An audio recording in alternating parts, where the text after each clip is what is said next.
Hey, it's Dr. Nick with the ECG Academy, and this week's Chalk Talk is number 600. That's quite a milestone. I've been doing these Chalk Talks most every week for the last 12 years, and there's no two alike, so I hope you enjoy this one as well.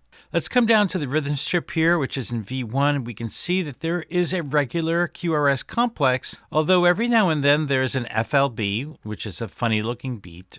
But these 5 initial beats all have P waves in front of them. The QRS looks a little bit wide. You can actually see in lead V1, there's a tiny R, an S, and an R prime. You can see it up here in V1 as well. And so right off the bat, you can say that this patient has a right bundle branch block. That's also very obvious with the wide S waves in the lateral leads here, lead 1 and AVL. But getting back to the rhythm strip, there's again some irregularity, some premature beats here. This one looks just like the previous conducted one, and then you have a few beats down here. So let's get down to the nitty-gritty. First, let's look at the limb leads and figure out what the axis might be. And it's actually a little difficult to find the most isoelectric lead because the voltage is relatively low. If you look at the inferior leads, 2, 3, and AVF, the QRS complexes look isoelectric in all 3 of them. But let's take a closer look. If you draw a baseline here on lead 3, I get the sense that's a little bit more positive than it is negative, don't you think? And in AVF, if you do the same thing, again, it's a little bit more positive than it is negative. Lead 2, on the other hand, here seems to be equal sized above and below the baseline. So we're going to say the axis is perpendicular to lead 2, so that would give us an axis of minus 30, since that would be isoelectric to lead 2. And that would explain why leads 1 and AVL are the most positive leads, because the axis is pointed in that direction. But there's one more thing that you might have noticed and then you might not. And I always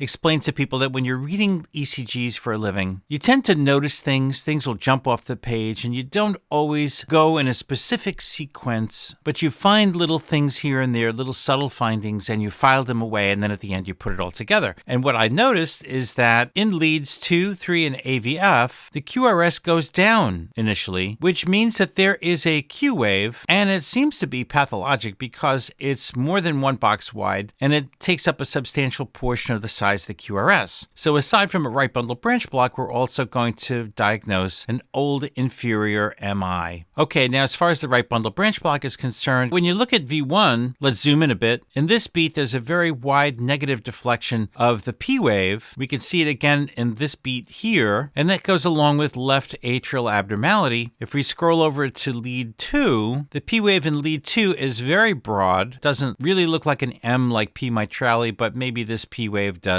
There's just a double bump and it's very wide, and that again goes along with left atrial abnormality. As far as the precordial leads are concerned, there's a normal transition point where the R wave grows taller than the S wave in V3, and then you do have these little tiny Q waves in V4, V5, V6. I don't see any Q waves in 1 and AVL, so I don't think I would call that an old lateral MI. They're just not wide enough or large enough to consider pathologic. Okay, so now let's get back to the rhythm, because there's some interesting things going on with the rhythm. So this FLB, notice that it also has an RS R prime, but instead of the S wave going below the baseline, like this beat has a little R, an S below the baseline, and then an R prime, this beat instead has a tall R wave, a downward deflection, which is not that impressive, and then a second upward deflection, which is considered an R prime, but it just looks different, doesn't it? The other thing about this FLB is that if you look here in the inferior lead, there's a negative deflection at the very end of the QRS complex, and I would consider that to be a retrograde P wave, which would support this being a PVC, premature ventricular contraction. Let's take a pair of calipers. You can set up those calipers to measure 2 P2P intervals. If you place them on the QRS complexes, it's about the same. And then if you come over to the P wave prior to that premature beat, you can actually see that this P wave comes in a little bit early. So although there's a compensatory pause, this P wave comes a teeny tiny bit sooner, maybe about 80 milliseconds sooner. Now, why should that be? I thought with PVCs, you're supposed to have a fully compensatory pause where the next P wave occurs on time.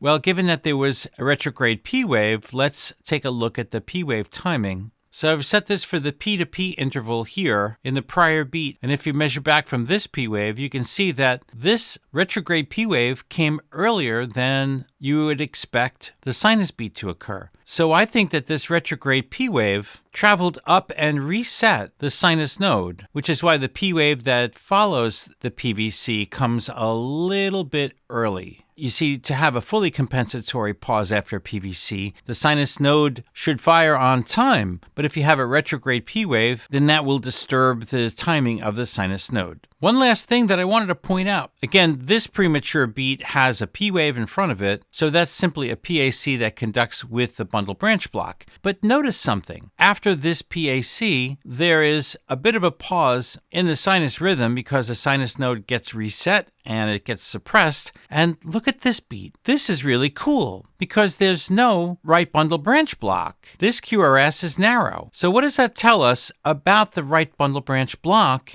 It's functional. That means sometimes it's actually working because clearly on this beat, the right bundle conducted because it had enough time for the right bundle to recover from its refractory period. And so the bundle branch block resolves at slower rates. So this is really a rate-related or a functional right bundle branch block, which is what I teach in the course. Is just because you have a bundle branch block doesn't really mean that it's totally dead and incapable of conducting. It just means that it's not conducting at that particular rate because of the refractoriness of the bundle. We can actually see the same thing following the PVC. What you see here is that this beat that follows the compensatory pause is also narrow. So there's no bundle branch block on this beat as well. All right, so this is a really cool tracing of a patient with normal sinus rhythm, what looks like left atrial abnormality, an underlying functional right bundle branch block because it's rate related. There also happen to be PACs and PVCs that have retrograde conduction, and finally evidence of an old inferior MI with these Q waves here. So complicated tracing with a lot of different things to find, and I really hope you enjoyed that discussion. Meanwhile, thanks for subscribing to ECG Academy. I really appreciate your support. And until next time, this is Dr. Nick with the ECG Academy.